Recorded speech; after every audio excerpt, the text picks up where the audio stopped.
Mr. Robot is a masterclass in psychological discovery and exploration.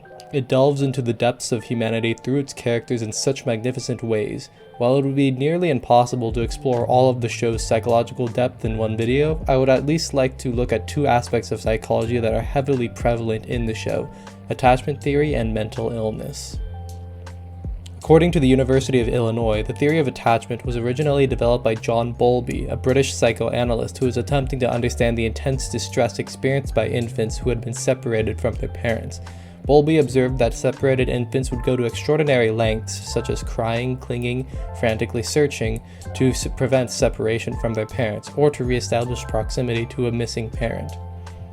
At the time of Bowlby's initial writings, psychoanalytic writers held that these expressions were manifestations of immature defense mechanisms that were operating to repress emotional pain, but Bowlby noted that such expressions are common to a wide variety of mammalian species and speculated that these behaviors may serve an evolutionary function. The basis of attachment theory lies in one's emotional environment, where they were raised, and how that influences one's ability to form relationships with the people around them in their adult lives. There are four attachment styles that lie on a spectrum of sorts: secure, avoidant, preoccupied, and fearful avoidant. The preoccupied can also be known as anxious, and the fearful avoidant can also be known as disorganized. The secure attachment allows for an individual to form healthy bonds with the people around them.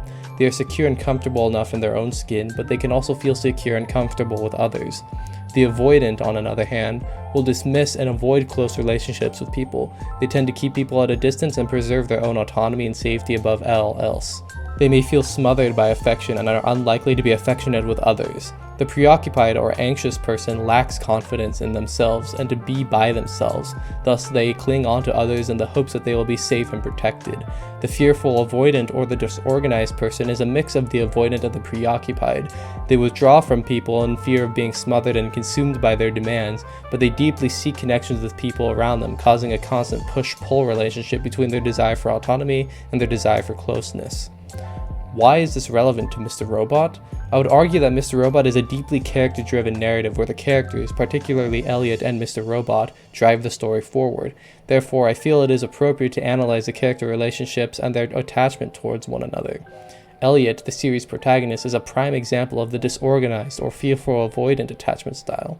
He is initially withdrawn, sullen, and detached from the world around him.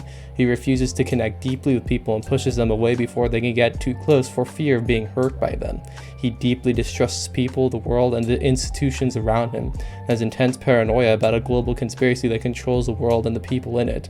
In essence, he is a prime example of the disorganized attachment style because he has this internal need for human connection deep below this internal paranoia. Just like anyone else, he wants human connection, but his way of approaching it is atypical.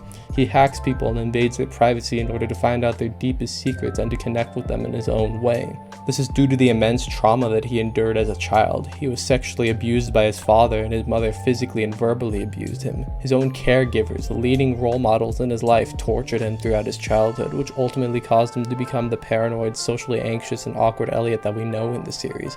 Or at least this is what manifested as the personality that is known as the Mastermind, as revealed in the series finale. Regardless, Elliot's way of forming attachments follows a pattern of push and pull, of forming and withdrawal or destruction. An example of this is his relationship with Olivia Cortez. He courts her and moves towards her because he desires a connection with her, only to later destroy their relationship by drugging and manipulating her. Of course, Elliot has his own reasons and rationalization for this. He needed Olivia to give him access to the Cyprus National Bank in order to access the Deus Group's money. Ultimately, though, he still burns bridges and destroys the intimate bonds that he forms with the people around him in this obsessive pursuit of justice. This is the fatal flaw of the Mastermind and a major theme within the series as a whole. On the other hand, Darlene is a prime example of the anxious attachment style. While she acts like a free spirit, it's made clear throughout the series that Darlene has an incessant need to be around particular people. Whether it's Cisco or Elliot, she clings on to people, particularly men, in her life in order to feel a sense of safety and connection. In particular, she clings on to Elliot and sees him as a bastion of protection and safety. She even hopes that he'll seek revenge for her if something were to happen to her. Darlene has her own trauma that shapes the way she forms connections. While she was never sexually abused by her father, she was physically and emotionally abused by her mother. She never felt a sense of connection towards her own parents, which drives her to seek those connections in other people. She wants to feel safe, protected, and loved by the people around her, hence why she clings onto them. An example of this is when she tells Cisco the story of how she was essentially kidnapped by an older woman at a theme park. Darlene revels in the feeling of being loved and appreciated and thinks back on it as a happy memory, as if she was blessed to be taken away from her family and treated like a princess by a stranger. Objectively, this situation is horrible, as no child should be kidnapped and taken from their parents. However, Darlene's position is sympathetic, as she grew up with horribly abusive parents and a particularly abusive mother who could never show her true, unconditional love. Therefore, the story is ultimately tragic. White Rose is a prime example of the avoidant attachment style. Even though her motivation for becoming White Rose is rooted in her love for Chen, and she is able to love Grant, she keeps everyone at an arm's length of distance. She refuses to let anyone in close and operates as rationally as possible in order to execute her plans and ambitions. During her relationship with Chen, she was unable to recognize the deep suffering and pain he endured through the relationship due to her own ambitions and goals blinding her. She sees her relationship as Grant later on in the series as transactional and expects Grant to sacrifice himself for her, which he eventually does. White Rose is in a perpetual state of self-preservation where she refuses to allow her interpersonal relationships to interfere with her ambitions and delusions of grandeur, effectively making her an avoidantly attached person. I couldn't really find an example of a secure attachment in Mr. Robot, as the show is full of insecure attachment due to the unstable mental health being a major theme within the show, so I'll skip over that one. Speaking of mental illness is the other side of the psychological coin for Mr. Robot. Most of the characters exhibit some form of mental illness, but we'll only dive into two, Elliot and White Rose. Starting off with Elliot, he is a primordial example of unstable mental illness. He's depressed, isolated, and lonely. He wallows in his own suffering and breaks down emotionally constantly due to his detachment from the world and from the people around him, which is a stellar example of depression. Furthermore, he has intense anxiety and paranoia. He's socially anxious and awkward as he fails to understand social norms and conventions and fumbles his way through every social interaction due to his crippling anxiety and distrust of other people. Speaking of distrust, Elliot is a highly paranoid and delusional person. He believes in this grand conspiracy of men in black controlling the world and persecuting him for being a vigilante hacker. He's highly distrustful of other people in general due to his traumatic past with his parents. Finally, Elliot experiences hallucinations of his dead father, who manifests himself as an entirely separate personality within Elliot's mind, Mr. Robot.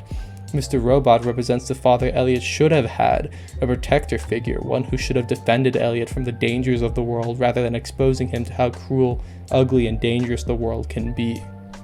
While Elliot officially has depression, anxiety, and later is discovered to have dissociative identity disorder, I would also argue that he has some form of a psychotic disorder, whether it's depression with psychotic features, schizophrenia, or even schizoaffective disorder. And I'm not a psychologist, but I do believe he has some form of psychosis due to his paranoia and delusions. Moving on to White Rose, I believe that White Rose has narcissistic traits along with gender dysphoria.